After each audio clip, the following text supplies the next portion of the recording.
Саламатсыздарбы? Сиздер BBC дүрбүсүндө подкасттын угуп жатасыздар. Аны бул жолу мен Эленора Сагынды кызы алып барып жатам. Максатбек Ибраев 2017-2021 жылдары Өзгөн районундагы Жаз айылынын айыл өкмөт башчысы болуп иштеген. Ал тендер жоюлганын колдоп жатат. Биз айыл өкмөт болуп иштеп жүргөндө ушул тендер боюнча сложностьтор аябай көп болчу да. Мисалы тендерди жарыялап 21 күнгө жарыялайсың, 21 күндөн режим тишины деп 7 күндө күтөсүн да баягы арыздан недовольныйлар арыз жаза турган же баякылар чыкпайбы чыгабы депчи. Ошентип 1 ай убакыт ошол менен өтчү эле, деди Максатбек Ибраимов. Мамлекеттик сатып алуулар боюнча мыйзамына өкмөт деген сөздү министрлер кабинетине алмаштыруу сыяктуу редакциялык мүнөздөгү өзгөртүүлөр кирди. Ошондой эле тендер деген түшүнүк сатып алуу процедуралары менен алмаштырылды. Себеби мыйзам демилгечилери соңку убакта тендер сөзү коомчулукта терс ассоциация болуп калды дешет.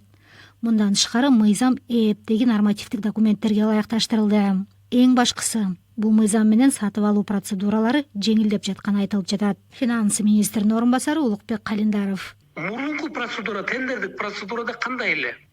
Сен сөзсүз могул метод менен мындай болсо, мындай менен аласың деп коет элек.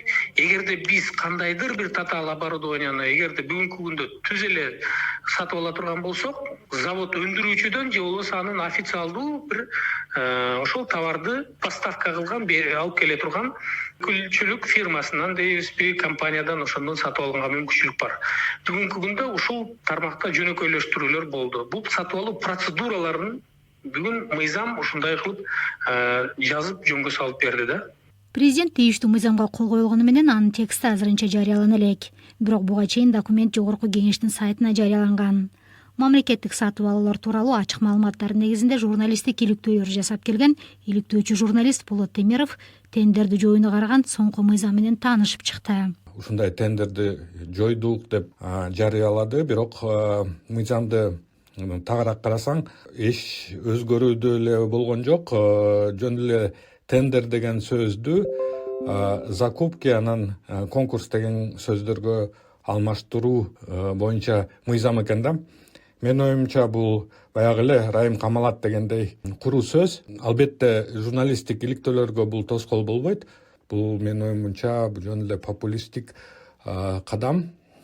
Кыргызстанда мамлекеттик сатып алуулар порталы 2015-жылы ишке кирген. Мамлекеттик мекемелер сатып алуу, кызмат көрсөтүүлөрдү толугу менен интернет порталдан жүргүзүп келген. Ушул тапта порталга катталган 4200дөн ашык сатып алуучу. Аларга кызмат көрсөткөн 30 000ден ашык компания бар. Сиздер BBC дүрбүсүндө подкастын уктуңуздар. Аны бул жолу мен Эленора Сагынды кызы алып бардым.